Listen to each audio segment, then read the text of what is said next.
आप देख रहे हैं जी सलाम। कोरोना वबा की वजह से अमरनाथ यात्रा रद्द कर दी गई है। इस वक्त की बड़ी खबर आ रही है। श्री अमरनाथ श्राइन बोर्ड और जम्मू कश्मीर इंतजामिया का यह फैसला है और ऑफिशियल ऐलान का इंतजार है। कोरोना वबा की वजह से अमरनाथ यात्रा रद्द कर दी गई है। श्री अमरनाथ श्राइन बोर्ड और जम्मू कश्मीर इंतजामिया ने यह फैसला लिया है और इसका ऑफिशियल ऐलान होना बाकी है। काफी इसको लेकर तजब्जुब बना हुआ था कि अमरनाथ यात्रा हो पाएगी कि नहीं। आखिरी वक्त तक ये कहा गया कि काविशें जारी हैं और यात्रा समय पर होगी, लेकिन वक्त पर होगी। लेकिन अब ये तय किया गया है कि कोरोना की जो वबा है इस वक्त वो बहुत ज़्यादा जम्मू कश्मीर को भी मुतासिर कर रही है और लगातार यहाँ मामले बढ़े हैं। इन हालात में अमरनाथ यात्रा को लेकर के ये फैसला हुआ है कि यात्रा को रद्द किया जाता है। श्री अमरनाथ श्राइन बोर्ड और जम्मू कश्मीर इंतजामिया ने यह फैसला लिया है। हालांकि अभी इसके ऑफिशियल ऐलान का, बाज़ाब्ता तौर पर इसके ऐलान का इंतजार किया जा रहा है। और बाबा बर्फानी की पवित्र छड़ी मुबारक ने डाउनटाउन में हरि पर्वत पर वाक़ शारिका भवानी की पूजा की। शारिका को श्रीनगर की देवी और देवी पार्वती के तौर पर पूजा जाता है। इस बीच यूटी इंतजामिया और श्री अमरनाथ श्राइन बोर्ड के ओहदेदारों की जानिब से अमरनाथ गुफा की यात्रा के लिए आम अकीदतमंदों को इजाजत मिलने पर फैसला लिया जा चुका है।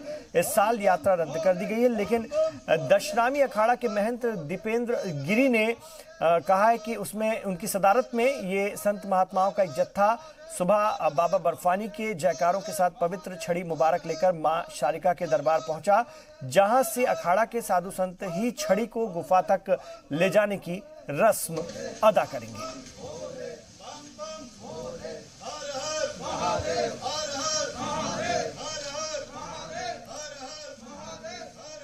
उधर गांदरबल में इंतजामिया की जानिब से तैयारियां की जा चुकी थी। लंगर वाले भी 10 दिनों से यात्रियों की राह देख रहे थे। 10 दिनों से अमरनाथ यात्रियों की राह देख रहे रजाकारों को मायूसी झेलनी पड़ेगी क्योंकि यात्रा को रद्द कर दिया गया है। आप तस्वीरों में देख सकते हैं दुकानें वगैरह, लोगों की सेवा के लिए वहां पर जो लोग थे वो तैयार थे।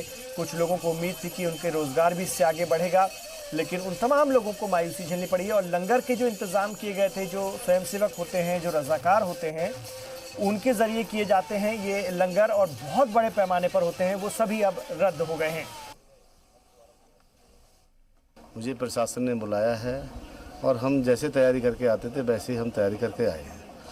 बात रही कोरोना की, उसके वजह से यात्रियों को शायद प्रशासन इसीलिए यात्रा की डेट नहीं दे पा रहे हैं और हम लोग भी यहाँ आकर के हमें कोई ऊपर से ही कोई जवाब नहीं आया है। ऊपर से हमें जवाब आए तो हम और अच्छी तैयारी करें। अभी हम यात्रियों के इंतजार में बैठे हैं। आगे यात्री जो है उनके लिए रूल कायदे प्रशासन ने बताए रखे हैं, हम लोगों को बताए। हम अपने कोरोना के टेस्ट करा के, सब जितने हमारे कार्यकर्ता हैं, ये हमारे पास कोरोना के टेस्ट की रिपोर्ट है, हम उनको लेकर आए हैं। इंतजाम किए हुए हैं, जैसे सैनिटाइजर है, मास्क है, शील्ड है और किट वगैरह सब कुछ कंप्लीट है हमारे पास। और हम डिस्ट्रिक्ट गांदरबल में जो मनी गांव में अपना भंडारा लगा रहे हैं, हमें 13 साल से भंडारा लगा रहे हैं। हमें कभी ऐसा प्रॉब्लम नहीं हुई और बहुत अच्छा सिस्टम चलता है। यात्रा कोई दिक्कत वाली बात नहीं, लेकिन पहली बार ऐसे दिक्कत हो रही है हमें कि कोरोना के कारण अभी तक हमें यात्रियों की सेवा करने का मौका नहीं मिला है।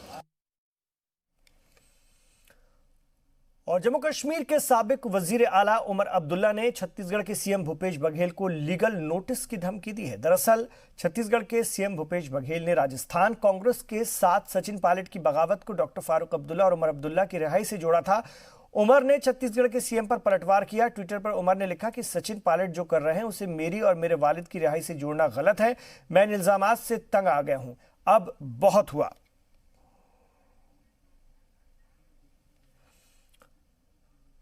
और यूटी लद्दाख में एमपी जामयांग नामग्याल को बीजेपी का सदर मुंतखब किया गया है। बीजेपी के नेशनल प्रेसिडेंट जगत प्रकाश नड्डा ने फौरी तौर पर ऑर्डर जारी किया है और जामयांग नामग्याल की ऑर्गेनाइजेशनल तकर्रुरी की है। लद्दाख की सीट से जामयांग नामग्याल 2019 से बीजेपी के एमपी हैं। वाज़ेह है कि शिरिंग दोरजे ने लद्दाख के बीजेपी सदर ओहदे से 4 मई 2020 को इस्तीफा दे दिया था। उन्हें मनाने की कोशिश बीजेपी के मकामी और कौमी सतह के लीडरान ने की, लेकिन वो नहीं माने।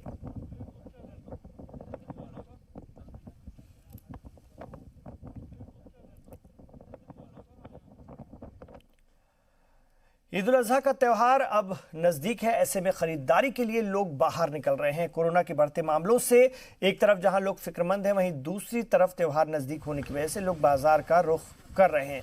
कश्मीर में कोरोना के मामले लगातार बढ़ रहे हैं। ऐसे में बाजारों से कोरोना फैलने का खतरा है।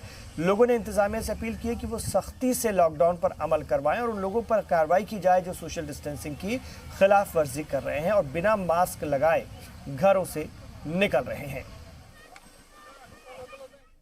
तेरस का ना कुर्मा ये जो बकरे हैं इनको बेचने के लिए यहाँ पर आए हैं। कैसा लगता है आपको कि जो पहले इससे कोविड से पहले जो जितना रश यहाँ पर हुआ करता था, अभी भी हम वहीं पर देखते हैं, कोई सोशल डिस्टेंस का ख्याल नहीं? कहें मास्क वर पगह सारी परस सीजन से सीजन तो क्या 2 वरी सीजन वर।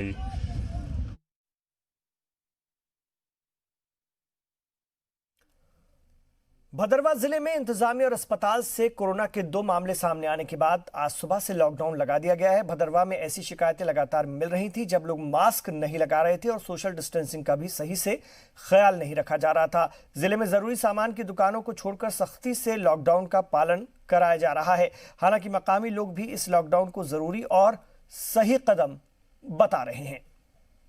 ये लॉकडाउन जो लगाया ये थोड़ा पहले लगाना चाहिए था। बहुत अच्छा हुआ कि एडमिनिस्ट्रेशन ने ये स्टेप जो है कल शाम को लिया।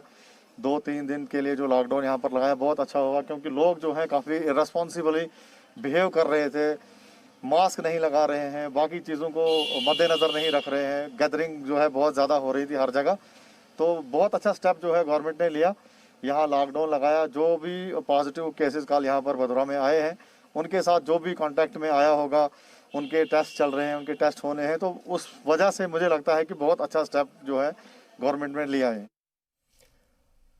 बांदीपुरा के डीडीसी अवैस अहमद ने मिनी सेक्रेटरिएट का औचक दौरा किया। इस दौरान उन्होंने गैर हाजिर पाए गए 23 मुलाजमीन को सस्पेंड कर दिया है। आपको बता दें कि डॉक्टर अवैस ने मिनी सेक्रेटरिएट के अलग अलग डिपार्टमेंट्स का औचक दौरा कर ड्यूटी से बेवजह गैर हाजिर पाए गए लोगों के खिलाफ कार्रवाई की। डीसी ने 8 गैर हाजिर मुलाजमीन को वजह बताओ नोटिस जारी करते हुए 2 दिनों के भीतर जवाब देने का हुक्म सुनाया। कुछ ऑफिसर्स यहाँ मौजूद नहीं हैं, कुछ और भी जो स्टाफ है वो मौजूद नहीं है, तो हमने इमीडिएटली इनका एक्शन लेते हुए इनके अटेंडेंस वगैरह तो हमने ले ली है, अटेंडेंस रजिस्टर ले लिया है और इमीडिएटली अभी हम एक ऑर्डर निकालेंगे, इनकी एक्सप्लेनेशन निकालेंगे, जैसे भी अंडर रूल जो भी रहेगा। No laxity will be tolerated. जो ऑफिसर्स डिस्ट्रिक्ट में नहीं है और हम देख रहे हैं इतनी आवाम जो अपने इस वक्त कोविड के दौरान बहुत कम लोग आते हैं, लेकिन आते वही हैं जिनको बहुत ज़्यादा ज़रूरत है, तो कोई लैक्सिटी कोई इस तरह की कोई बर्दाश्त नहीं की जाएगी जहाँ पे कोई ऑफिसर्स या डिस्ट्रिक्ट ऑफिसर या बाकी ऑफिसर यहाँ पे मौजूद ना हो। बांदीपुरा की तुतैल तहसील में पिछले कई साल से लगातार मोबाइल सर्विस की मांग की जा रही है और ये मांग आज तक पूरी नहीं हुई। ऐसे में अब लगातार अफसरान से इस सिलसिले में मुतालबा किया जा रहा है कि जल्दी से जल्दी वो इस सिलसिले में कदम उठाए। 2 साल पहले जब गुरेज के दावर इलाके में मोबाइल सर्विस पहुंचाई गई, तब ये भी वादा किया गया था कि तहसील तुलैल में भी मोबाइल सर्विस पहुंचा दी जाएगी, लेकिन अफसोस की वादे सिर्फ वादों तक ही महदूद रहे और आज तक भी तुलैल के लोग मोबाइल सर्विस की परेशानी से जूझ रहे हैं। तुलैल का इलाका दावर से करीब 50 किलोमीटर दूर है और किसी को भी फोन करने के लिए यहाँ अपना पैसा और वक्त खर्च करके दावर जाना पड़ता है, तब जाकर फोन कॉल हो पाती है। मुश्किल सर्द मौसम में ज्यादा बढ़ जाती है क्योंकि यहाँ 15 मीटर तक बर्फ जम जाती है और करीब 6 महीनों तक आना जाना पूरी तरह से बंद होता है। तुलैल के कई बाशिंदे कश्मीर के अलग अलग इलाकों में मुलाजमत करते हैं, लेकिन अपने घर के पास मोबाइल सर्विस न होने के चलते उन्हें बेशुमार परेशानियों का सामना करना पड़ता है। ये वो इलाका है जब हमारी यहाँ हामला खवातीन हैं, उनको गुरेज पहुँचाने के लिए कोई यहाँ पर सहूलियत नहीं है। यहाँ कम्युनिकेशन का नाम व निशान नहीं है। हमें एक फ़ोन के लिए दावर जाना पड़ता है, उसके लिए 1000 रुपया खर्च करना पड़ता है हमें। सर 2019 में ये टावर हमारा खड़ा हुआ और इसमें कुछ पोस्टर लगाने थे, बदकिस्मती से स्नोफॉल हुआ, राजधान बंद हुआ और उसके बाद ये टावर तैयार नहीं हुआ। इस वक्त हमें इस चीज़ का मुश्किलात उठाना पड़ता है क्योंकि कोई कम्युनिकेशन नहीं है हमारे पास, कोई सुविधाएँ कम्युनिकेशन की नहीं है, तो हम मुसीबत में। मोबाइल सर्विस न होने की परेशानियों से जूझते तुलैल तहसील के लोगों ने लगातार मुहिम चलाई हुई है, जिसका असर भी होता दिख रहा है। इस सिलसिले में बांदीपुरा के डिस्ट्रिक्ट डेवलपमेंट कमिश्नर ने हाल ही में कुछ मोबाइल कंपनियों के अफसरान के साथ मीटिंग भी की। वो यकीन दहानी करा रहे हैं कि जल्दी ही यहाँ हालात बदलेंगे। ये जो कनेक्टिविटी इश्यूज़ हैं, जो अपर रीचेज़ हैं गुरेज तुलैल में, उसके रिगार्डिंग हमने एक मीटिंग भी की थी सर्विस प्रोवाइडर्स के साथ, जिसमें जो मेजर सर्विस प्रोवाइडर्स हैं इंक्लूडिंग यहाँ के BSNL हैं, जियो है, एयरटेल है, और भी जो भी सर्विस प्रोवाइडर्स इसमें इंटरेस्टेड हैं उनको कॉल किया गया था।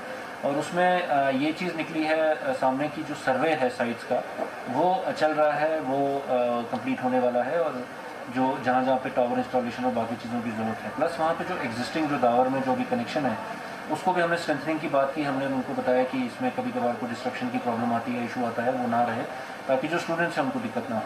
तो ये जैसे ये सर्वे कंप्लीट होता है और बाकी फॉर्मेलिटीज़ कंप्लीट होती हैं, हमारी तरफ से पूरी तरह से तैयारी है कि जैसे ही पूरी फॉर्मेलिटीज़ इनकी तरफ से पूरी होती है तो हम इनको फैसिलिटेट भी करेंगे और इनको जो भी परमिशंस की ज़रूरत होंगी हमारी तरफ से वो भी देंगे, जैसा भी अंडर रूल्स में होगा, और ताकि ये जो साइट्स हैं, जो 17 साइट्स हैं, यहाँ पे काम जल्दी शुरू हो सके। आज के डिजिटल दौर में मोबाइल सर्विस का होना सभी जगह पर जरूरी है।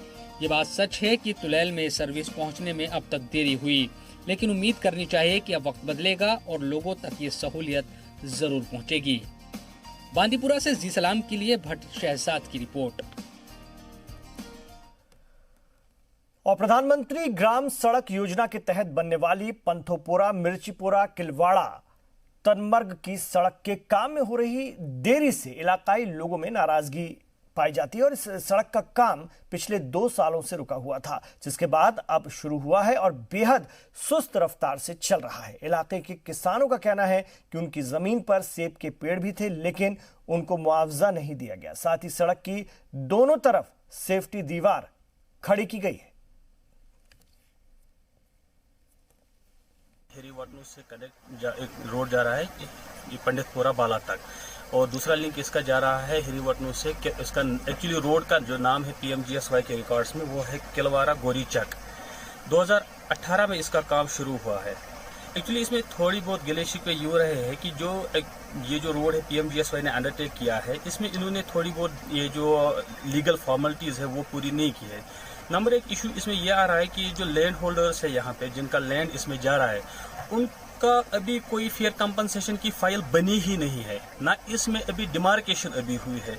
सो एक्चुअली जो लैंड होल्डर है उसको ये भी नहीं पता है कि मेरा लैंड कितना गया है रोड के नीचे और कंपनसेशन कितना बनेगा। सेकंड इशू इसमें यह आ रहा है कि जो इसमें कहीं कहीं बागात जो इसमें जा रहे हैं, मेवे के बागात है, जिसमें सेब के दरख्त है, चेरी है, वालनट ट्रीज कुछ आ रहे हैं, उनकी भी कभी कोई एस्टिमेशन ही नहीं है, ना हॉर्टिकल्चर डिपार्टमेंट ने की है, ना रेवेन्यू डिपार्टमेंट ने। वो ये लोग काट रहे हैं और जो यहाँ पर ये बंड वगैरह बनाते हैं उसको फिलिंग इनको बोल्डर और कंक्रीट से करनी है। ये वही उसी मिट्टी को उठा के और उन बंड के सामने वो रखते हैं और फिलिंग उसी से करते हैं। तो ये जेन्युइन काम टोटली नहीं कर रहे हैं। दूसरी बात ये है जो इन्होंने ये ज़मीन हमारा काटा, जो जैसे कि हमारा आबाद ज़मीन है, कम से कम इसको प्रोटेक्शन वॉल होना चाहिए। नई तकनीक के आने के साथ साथ पुरानी तकनीक पीछे छूट जाती है, लेकिन शोपियान में ऐसा नहीं है। शोपियान के 2 भाइयों ने आज के मॉडर्न जमाने में भी पुरानी तकनीक को जिंदा रखा हुआ है। शोपियान के गुलाम मोहम्मद ठोकर और AB गनी ठोकर अपने दादाजी के जमाने के पानी से चलने वाले हैंड मिल को चला रहे हैं। इस मशीन का इस्तेमाल अनाज को पीसने के काम में किया जाता है और दोनों भाइयों का कहना है कि वो दिन के तकरीबन 200 रुपए तक कमा लेते हैं, जो खर्च के मुकाबले नाकाफी है। कमाई और भी ज्यादा हो सकती थी, लेकिन कम होती खेती और खेती के बाग में बदलने से उनके पेशे पर असर पड़ा है और कमाई की फिक्र किए बिना दोनों भाई इस बात से खुश हैं कि वो अपने दादाजी की मशीन चला रहे हैं।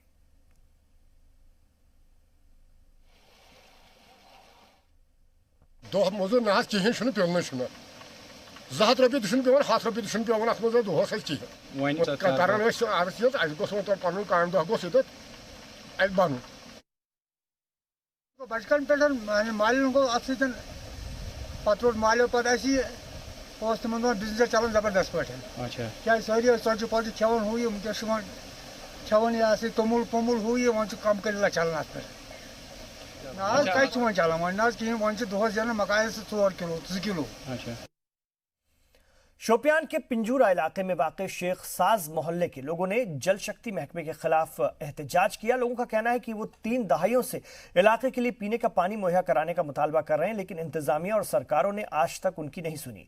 मुजाहिरीन ने NH-44 को ब्लॉक करके अपनी नाराजगी जताई और लोगों की नाराजगी को देखते हुए DDC चौधरी मोहम्मद यासीन ने उनकी बात सुनी और उनके लिए जल्द से जल्द पानी पहुंचाने के बंदोबस्त का भरोसा जताया है।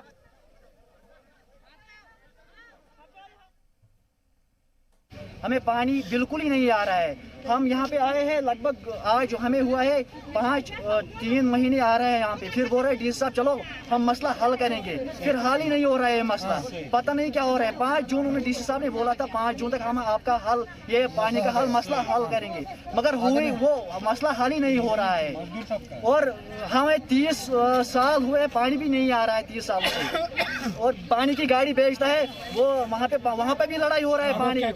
हम चाहते हैं पानी, सिर्फ पानी आ रहा है, हमें और कोई टेंशन नहीं है। पानी खाली 1 या 2 घंटे तक आना चाहिए, हमें फिर कोई टेंशन नहीं। प्रॉब्लम तो गई सान नशन कोड़न गई डिस्क प्रॉब्लम सान कोड़ ते मकले नश ते मकले मगर एहसास तन DC साहब सुन ते पर सान सयालस नेर।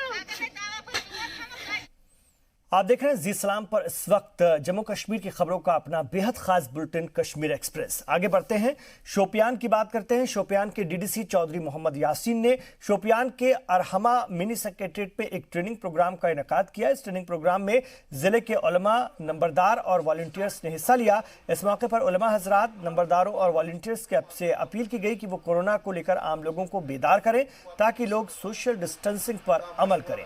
लोगों को मास्क पहनने के बारे में भी समझाया जाए और बरती जाने वाली एहतियात के बारे में लोगों को जानकारी दी जाए, कोरोना वबा को फैलने से इस तरह से रोका जा सके। गांदरबल के साबिक MLA इशफाक जब्बार ने आज जानकारी दी कि उन्होंने LG मुर्मू से मुलाकात करके इलाके की तरक्की की बात उठाई।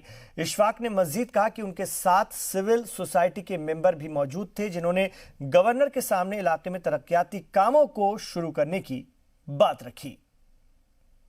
आने वाले दिनों में आप देखेंगे इस रोड पे इंशाल्लाह बहुत जल्द काम शुरू होगा और जो बोटलनेक्स है वो रिमूव हो रहे हैं। उसमें हम जनाब LG साहब का और उनकी एडमिनिस्ट्रेशन का, डिविजनल कमिश्नर साहब, हमारे ज़िला के एडमिनिस्ट्रेशन, उनके शुक्रगुजार है कि उन्होंने इसमें काम शुरू किया और इस वक्त आप देख रहे हैं। और साथ साथ हमारा ये भी होगा आज के इस प्रोग्राम के लिहाज से कि जो लोग इसमें मुतासिर हो जाएंगे उनकी बाज़ाबातकारी अच्छे तरीके से होनी चाहिए और उनको रिहेबिलिटेट कर देना चाहिए। और हमें LG साहब ने पूरा एश्योरेंस दिया हुआ है कि मैं गांदरबल खुद आ जाऊंगा और जो भी इसमें रुकावटें होंगी, जो भी मुतालबात लोगों के होंगे वो हम पूरा करेंगे। और 12 साल बाद फॉलो दमहाल रोड पर मरम्मत का काम शुरू हुआ है जिससे कि मकामी लोगों में खुशी का माहौल है। ये सड़क प्रधानमंत्री ग्राम सड़क योजना के तहत बनाई जा रही है। इस सड़क के बनने से घंटों का सफर मिनटों में होगा और लोगों का कहना है कि ये सड़क उनके लिए बड़ी राहत लेकर आएगी। जो ये मैगडमाइज हो रहा है काफ़ी अच्छा हो रहा है। हम बहुत खुश हैं। हम प्राणहाल से ताल्लुक़ रखते हैं जो कुलगाम से तकरीबन 6 किलोमीटर की दूरी पर वाक़ा है। रूरल एरिया है, रूरल एरिया में पड़ता है। ये जो मैगडमाइज हो रहा है काफ़ी अच्छी हो रहा है, अच्छी तरह से हो रहा है। काफ़ी 12 साल के बाद हो रहा है। हम बहुत खुश हैं गवर्नमेंट से और इस डिपार्टमेंट से। हम गवर्नमेंट के बहुत बहुत शुक्रगुजार हैं, खासकर गवर्नमेंट इंतज़ामिया से हम बहुत शुक्रगुजार हैं। हम खुश हैं इनके कामों से कि ये अच्छे काम करे। यहाँ जो ठेकेदार है वो भी अच्छी तरीके से काम करे, वो आवाम से ताउन करे। जो हम इससे डिमांड करें वो सारा फिलफुल कर रहे हैं। तो हम इनसे बहुत खुश हैं, और ताकि हमने 12 साल के बाद दोबारा इस रोड पे मैगडम देखा है, हमारे चेहरे पे काफ़ी खुशी है। हम मसरत का इजहार करें, इस वक्त गवर्नमेंट का शुक्रगुजार है हम। वहीं बारामूला के उरी सेक्टर के पास वाक़े एलओसी के इलाकों में आम लोगों की हिफाजत के लिए सरकार की जानिब से बंकर बनाने का काम शुरू किया गया है। जानकारी के मुताबिक उरी और बनियार में 18 कम्युनिटी बंकर बनाए जाएंगे, जिनमें लोगों के लिए कई सहूलत मुहैया कराई जाएंगी ताकि लोग इसमें कई दिनों तक पनाह ले सकें। एक बंकर बनाने में तकरीबन 10 लाख रुपए का खर्च आएगा। मकामी लोगों की माने तो वो काफी पहले से बंकर बनाने का मुतालबा कर रहे थे। ये पहली बार ये बैंकर बन रहा है यहाँ उड़ी तहसील में, तो कंक्रीट में बन रहा है। बड़ा अच्छा सिस्टम है इसका। हमारे लोगों की बड़ी देरीना डिमांड थी कि यहाँ बैंकर बनने चाहिए। यहाँ बॉर्डर इलाके के लोग हैं और आगे भी इन चीज़ों की हमें बड़ी नीड है कि यहाँ कभी भी हालात ख़राब हो सकते हैं, क्योंकि ये बॉर्डर के लोग हैं। कभी यहाँ पता नहीं चलता है कब फायरिंग होगी, कब क्या होगा। तो हमारा ये फर्स्ट यहाँ हमने स्टार्ट किया। इंशाल्लाह हम इसको जल्दी कोशिश करें कि जल्दी से जल्दी ख़त्म हो जाए, क्यों लोग अपने आप को इसमें बड़ा वो समझते हैं कि काम ये बैंकर स्टार्ट हो गए जी, हम महफूज हो गए यहाँ।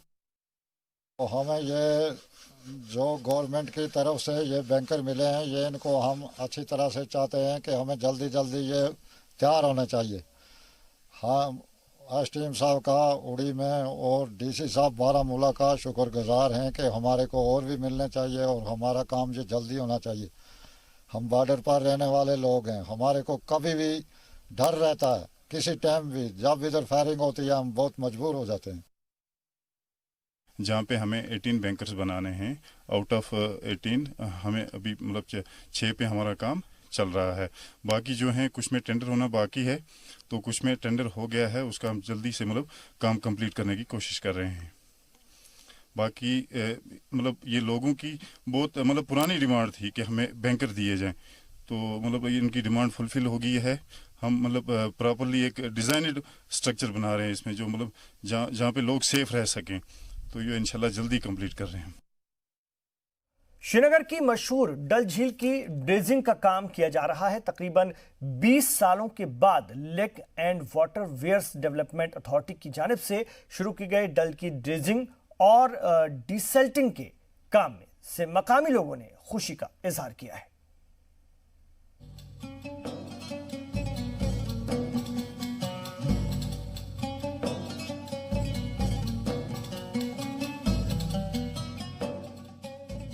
बीस सालों बाद वादी की सबसे मशहूर झीलों में शुमार डल के ड्रेजिंग का काम शुरू हो चुका है।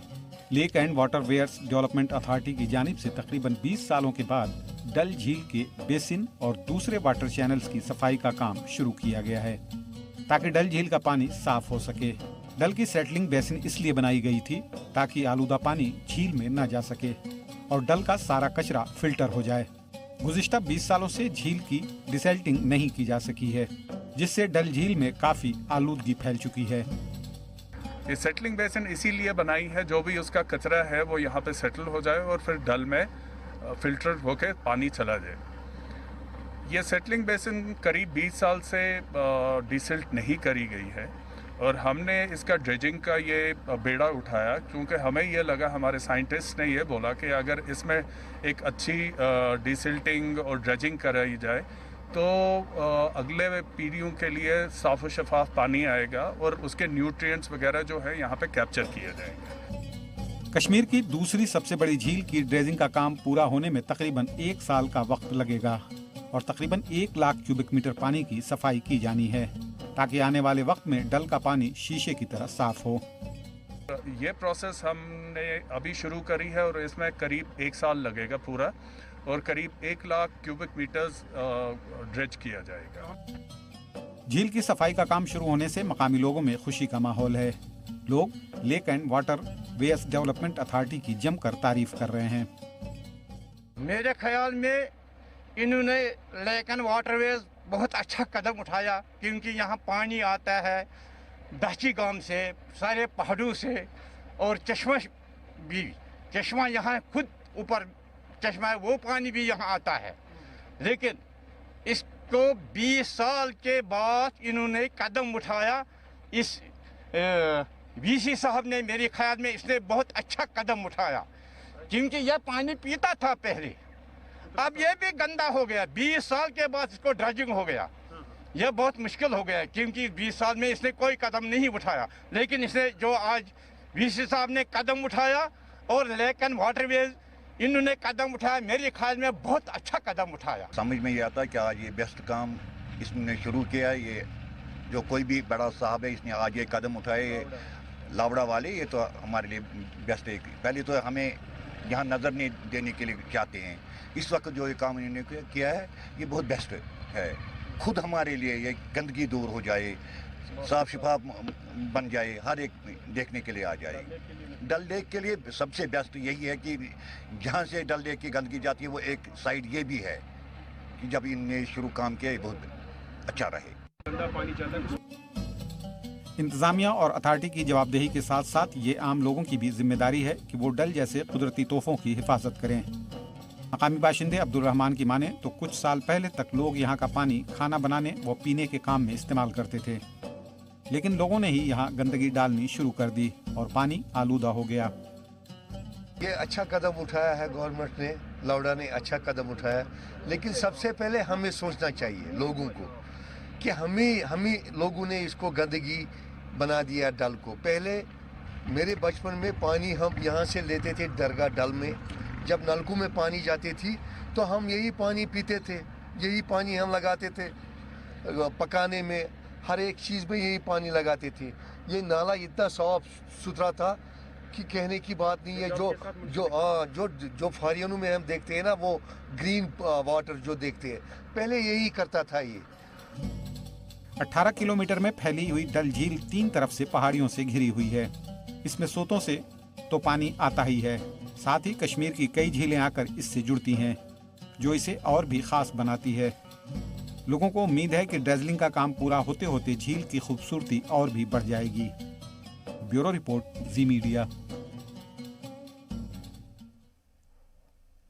वहीं Jammu Kashmir national panther party की जानिब से जम्मू के गांधी नगर इलाके में नौजवानों को रोजगार दिए जाने को लेकर मुजाहरा किया गया। इस दौरान पैंथर्स पार्टी की जानिब से कहा गया कि मरकजी सरकार ने जम्मू कश्मीर के नौजवानों को बड़े बड़े वादे किए थे, लेकिन उन वादों को निभाया नहीं जा सका है। और यूथ का एम्पावरमेंट होगा। नौजवान जम्मू कश्मीर का पिछले 5 सालों से इंतज़ार करता रहा, अब 6ठा साल आया। 8,575 नौकरियां सिर्फ एडवर्टाइज की गई क्लास 4th के लिए, और उसमें भी ये कह दिया गया कि जो 12वीं से ज़्यादा पढ़े लिखे नौजवान हैं वो इसमें अप्लाई ही नहीं कर सकते हैं। ये बड़ी हैरानगी की बात है कि आप ज़्यादा पढ़े लिखे बच्चों को इसलिए डिबार कर रहे हैं कि उनकी क्वालिफिकेशन ज़्यादा है। ज़्यादा पढ़ाई जो है वो उनके लिए एक कर्ज साबित हो रही है, उनको सज़ा मिल रही है ज़्यादा पढ़ाई करने की। एमफिल और पीएचडी के लोग आज ये कह रहे हैं कि आज सरकार ने कोई भी एवेन्यूज़ हमारे लिए जो है वो चयनित नहीं किए हैं, एडवर्टाइज नहीं किए हैं, और हमें क्लास 4th में भी पार्टिसिपेट करने से भी रोका जा रहा है, जो किसी भी सूरत में जस्टिफाई नहीं किया जा सकता है। और जम्मू में बिजली की कटौती के सबब लोगों का गर्मी से बुरा हाल है। एक तरफ गर्मी का मौसम, दूसरा बरसात का मौसम। बरसात के मौसम में गर्मी से पैदा होने वाली उमस से लोग बहुत ज़्यादा परेशान हैं, और अगर बिजली की बात करें तो सिर्फ नाम की आ रही है। जब भी थोड़ी बारिश होती है, महकमा बिजली कई घंटों तक बिजली बंद रखता है। लोगों ने महकमा बिजली से अपील की है कि गर्मी के मौसम में बिजली की कटौती न करें। बिजली डिपार्टमेंट भी बदले ले रहा है और मौसम भी जो है वो हमें परेशान कर रहा है। ऊपर से कोरोना का प्रकोप है, बारिश होती है थोड़ी सी तो गर्मी और ज़्यादा बढ़ जाती है। ऊपर से जो बिजली वाले हैं, बिजली आई तो आई, नहीं आई तो नहीं आई, कोई सिस्टम नहीं है। रात को बंद होगी तो रात को नहीं, सुबह आएगी, सुबह बंद होगी तो शाम को आएगी। तो ऐसे ही बिजली का भी ऐसे सिस्टम चल रहा है। दुकानदार, ये दुकानों पे भी परेशानी होती, थोड़ी देर दुकानें खुलती हैं, कहीं इन्वर्टर चार्ज नहीं है, कभी ग्राहक भी परेशान होता है। लाइट जहाँ पे लाइट का इंतज़ाम कोई है नहीं है। दिन में काफ़ी ज़्यादा कंटेनमेंट जहाँ पे चल रही है, लोग काफ़ी परेशान हैं बिजली की वजह से। ना रात को बिजली है ना दिन को बिजली है। दिन को हमारा जो काम ही इलेक्ट्रिकल का है, जो जब लाइट ही नहीं होगी तो हमारे पास कौन सा कस्टमर हमारे पास आएगा। और घर में अगर जाते हैं बंद करके तो घर में भी परेशानी है, ना कोई पखा ऑन होता है, वोल्टेज बिल्कुल फ्लक्चुएशन कर रही है। इस प्रकार से मैं इस डिपार्टमेंट से ये गुहार लगाना चाहता हूँ कि प्लीज़ इस कंटेनमेंट को।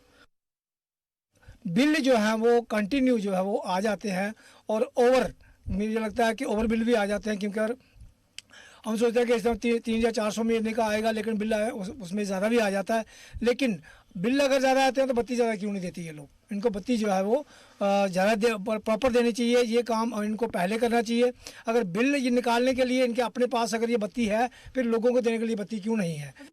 अपने जम्मू कश्मीर की खबरों में आगे बढ़ते हैं। उधमपुर में one nation one ration card scheme launch की गई। जम्मू कश्मीर में 23 जून को ही पूरे यूटी में one nation one ration card scheme को लॉन्च करने का ऐलान किया गया था। शुरुआती दौर में इसे सिर्फ 2 सरकारी राशन डिपो पर शुरू किया गया था। अब एक एक करके सभी जिलों में इसे लॉन्च किया जा रहा है। इस स्कीम के तहत अब मुल्क के किसी भी हिस्से का शहरी जम्मू कश्मीर में सरकारी राशन हासिल कर पाएगा। सरकार ने अगस्त 2020 के आखिर तक इस मंसूबे को पूरे यूटी में नाफिज करने का हदफ रखा है। लॉकडाउन में घर गए नहीं, हम इधर ही रह गए, इसीलिए हमने यहाँ पे सोचा राशन कार्ड अपना निकाल के दिखाऊं। सर देंगे राशन कार्ड, बहुत खुश है सर, मिलेगा जो हर महीने में गरीब बंदे हमें अच्छे। सेंट्रल गवर्नमेंट के द्वारा जो स्कीम जो चलाई गई है one nation one ration card, इससे मैं कहता हूं कि जो लेबरर्स हैं, जहां बाहरी राज्यों की जो लेबरर्स जो जम्मू कश्मीर के अंदर यहां पर ग्राउंड पे जो काम करते थे, उन्हें बहुत ज़्यादा फ़ायदा हुआ। क्योंकि हमने अक्सर देखा है कि जो उधमपुर डिस्ट्रिक्ट जहाँ जम्मू कश्मीर यूटी के किसी भी कोने से जो लेबरर्स उधमपुर के अंदर काम करने आती थी तो उन्हें राशन की बड़ी दिक्कत रहती थी। लोग बड़े परेशान रहते थे, हमें बार बार रिपीटेड रिक्वेस्ट करते थे कि हमें राशन दिलाइए। लेकिन जो गवर्नमेंट ऑफ इंडिया ने ये one nation one ration card की स्कीम की है, इससे लेबर क्लास को बहुत ज़्यादा बेनिफिट होगा। देखिए, one nation one ration card जो इंटीग्रेटेड मैनेजमेंट पब्लिक डिस्ट्रीब्यूशन की जो स्कीम है, ये काफ़ी यूज़फुल और लाभदायक है। इसके अंतर्गत आप कोई भी बेनिफिशियरी, अगर वो इंटर स्टेट का है या इंटर डिस्ट्रिक्ट है या इंट्रा डिस्ट्रिक्ट है या इंटर तहसील है, वो कहीं से भी किसी भी डिपो से जो है वो अपना राशन जो है वो ले सकता है। जैसे लॉकडाउन के टाइम हमने देखा बहुत सारे बेनिफिशियरी थे जो या किसी और स्टेट के थे या किसी तहसील के थे जो डिफरेंट जगह पे स्टक थे, तो उनको काफ़ी दिक्कत आई। बहरहाल हमने कोशिश की कि उनको वहाँ पे मौके पे जाके हमने राशन दिया। बट जो गवर्नमेंट का जो one nation one ration card जो ये स्कीम है, इसके तहत कोई भी बेनिफिशियरी अगर किसी भी स्टेट का है, किसी भी डिस्ट्रिक्ट का है, किसी भी तहसील का है, वो कहीं से भी अपना राशन जो है वो ले सकता है। कोरोना वबा की वजह से नाफिज लॉकडाउन ने कारोबारियों के साथ साथ किसानों की भी कमर तोड़ रखी है और उधमपुर में कोकून की नीलामी के लिए मंडी नहीं सजी है, जिसके वजह से उधमपुर में कोकून किसान सबसे ज्यादा परेशान हैं। ऐसे में जम्मू कश्मीर यूनियन टेरिटरी सरकार उधमपुर में किसानों की मदद करने के लिए आगे आई है। उधमपुर सेरिकल्चर डेवलपमेंट डिपार्टमेंट ने जम्मू कश्मीर इंडस्ट्रीज के इश्तराक से कोकून नीलामी बाजार की शुरुआत की है। अब तक 300 किसानों ने जम्मू कश्मीर इंडस्ट्रीज को कोकून बेचा है। जेकेआई ने जम्मू के बारी ब्रह्मा इलाके में नए सिल्क फिलाट्रेस में इसके इस्तेमाल के लिए जम्मू रीजन से 60,000 किलो के कोकून की खरीद का हदफ रखा है, जिससे कि उधमपुर में कोकून की पैदावार करने वाले किसानों को राहत मिलेगी। मैं कोकून का काम कर रहा हूँ, इसी से हमारा गुजारा चलता है। तो इस बार जो मंडी बहुत लेट हो गई तो इससे हमें काफ़ी परेशानी हो रही है। तो जो पूरा हमारी कंट्री बैठ गई है कोरोना वायरस की वजह से, फिर भी मैं सेंट्रल गवर्नमेंट का धन्यवाद करता हूँ कि उन्होंने इस हालात में भी हमारे समस्या को समझते हुए किसी न किसी तरीके से लेने की कोशिश की। तो ठीक है, रेट कम है, उसके लिए थोड़ा सा परेशान हम है, लेकिन फिर भी अच्छा है। अगर ये नहीं लेते, अगर मंडी नहीं लगती तो ये सारी की सारी घर में सड़ जाती है और हमारा और ज़्यादा नुकसान हो जाता। डिपार्टमेंट की भी परेशानी थी, हमारी भी थी। तो चलो किसी न किसी तरीके से सेंट्रल गवर्नमेंट ने सुलझाया है, तो मैं सेंट्रल गवर्नमेंट का धन्यवादी हूँ और जम्मू कश्मीर सरकार का भी धन्यवादी हूँ, गवर्नर साहब का भी धन्यवादी हूँ कि किसी न किसी तरीके से कुछ न कुछ तो सोल्यूशन मिला। सर, हमें बहुत खुशी है कि ये मंडी लगी है इनकी कोकून्स की। हम तकरीबन 15 साल से ये मेरे घर वाले काम कर रहे हैं, मम्मी पापा सब काम कर रहे हैं ये। तो हमारी घर की लेडीज़ भी ये लगी होती हैं इस काम में।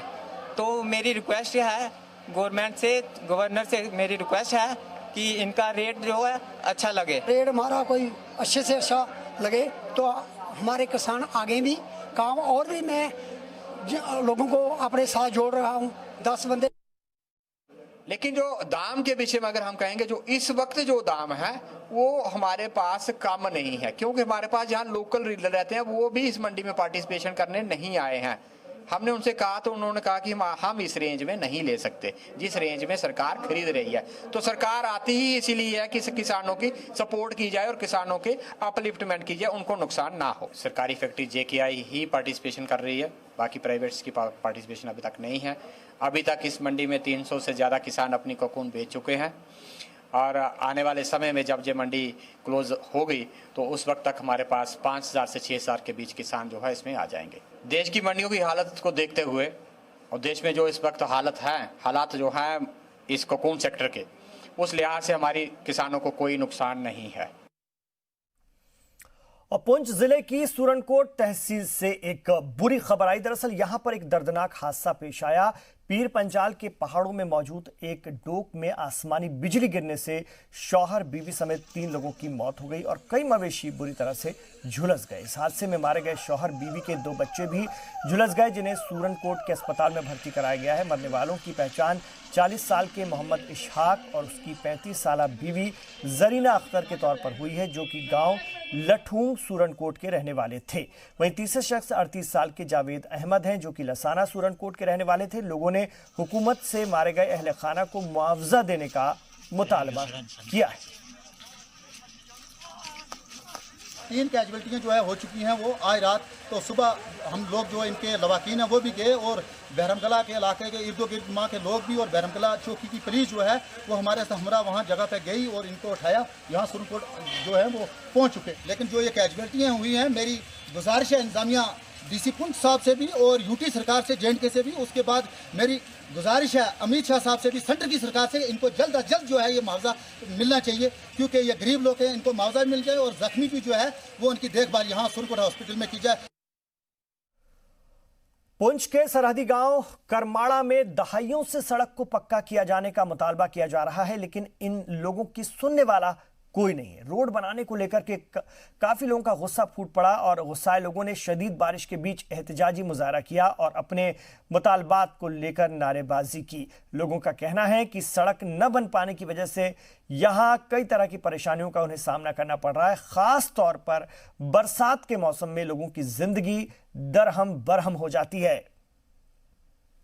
है जो रोड की वजह से हमें राशन की भी खस्ता हाली है, क्योंकि हमें 3 किलोमीटर दूरी से जाकर राशन भी लाना पड़ता है। अगर कोई बीमार हो जाए उसको कंधे पे उठाकर 2 किलोमीटर जाना पड़ता है। बहुत ही हमें परेशानी है, इसका कुछ न कुछ हमारा हल किया जाए।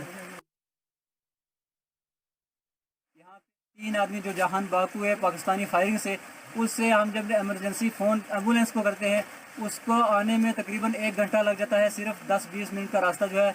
इसलिए हम नहायत ही परेशानी का यहाँ पे सामना कर रहे हैं। और जब भी फायरिंग होती है, कोई भी कैजुअल्टी हो जाती है, तो यहाँ से हम सबसे बड़ी प्रॉब्लम होती है, जो आदमी जख्मी है उसको हम हॉस्पिटल तक नहीं ले जा पाते। अगर कंधे पे उठाएंगे तो रास्ते में दम तोड़ बैठेगा हॉस्पिटल जाते जाते। हमारी इंतजामिया से यही रिक्वेस्ट है कि सबसे पहले हमारी रोड का हल किया जाए। जब हमारी रोड अच्छी होगी तो तब जाके कुछ ना कुछ फ़ायदा होगा। एम्बुलेंस यहाँ आ नहीं सकती, कोई आदमी बीमार हो जाए, जहाँ हम गाड़ी वाले को 100 रुपये में यहाँ से सिटी ले जा सकते हैं, वो 1000 रुपये पे यहाँ आने के लिए तैयार नहीं है, क्योंकि उसका यहाँ आते आते 1000-2000 का नुकसान हो जाता है। तो ये तस्वीर आप देख रहे हैं, पुंछ में लोगों का मुजाहरा है और अब लोग आजिज आ गए हैं। जिस तरह से सड़क की हालत खस्ता है, सरहदी गांव करमाड़ा है, ये दहाइयों से सड़क पक्का करने की बात हो रही है, गांव वालों की मांग है, लेकिन कोई सुनने वाला नहीं है। और ऐसे में इन लोगों ने अब नया तरीका अपनाया, शदीद बारिश में ये लोग मुजाहरा कर रहे हैं ताकि लोगों को जो एजेंसियां हैं या जो इंतजामिया है उसे समझ में आए और उनकी इस मुसीबत को दूर किया जाए।